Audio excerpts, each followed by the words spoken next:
கூடங்குளத்தில் இந்த ஒடுக்குமுறை சட்டத்தை எப்படி பயன்படுத்தி ஜனநாயக ரீதியாக நடக்கிற ஒரு மக்கள் போராட்டத்தை கலைக்கிறதுக்கான முயற்சியை பற்றி உங்களோட கருத்துக்கள் கவனிச்சிடலாமா? அது இருக்கலாம்.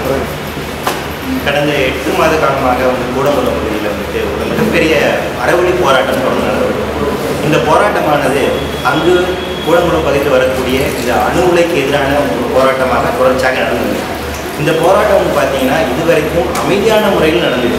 மக்கள் எந்த விதமான அரசுக்கு எதிரான ஒடுக்குமுறைகளோ இல்லை வன்முறையோ இதுவரைக்கும் கையாளவே அவங்களுடைய போராட்ட வழிமுறையாக இருப்பது என்னன்னு பார்த்தீங்கன்னா உண்ணாவிரதம் மட்டுமே. அவர்களுடைய பகுதியில் அமைதியான முறையில் உண்ணாவிரதம் இருக்கிறார்கள், ஊர்வலம் செல்கின்றார்கள், கூட்டம் போடுகிறார்கள், பேசுகின்றார்கள். இது மட்டுமே செஞ்சுட்டு வந்திருக்காங்க.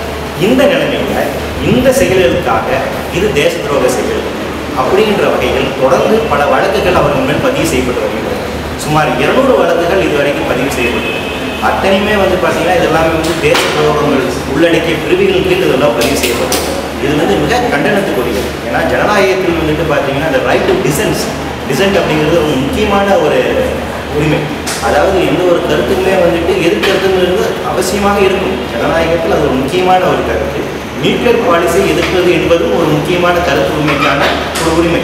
அந்த வகையில் அந்த மக்கள் அந்த உரிமையை கையாண்டு கொண்டிருக்கிறார்கள். அதை இந்த மாதிரி மோசமான சட்டங்கள் மூலமாக ஒடுக்குவது என்பது ஜனநாயகத்துக்கு எதிரான செயல்.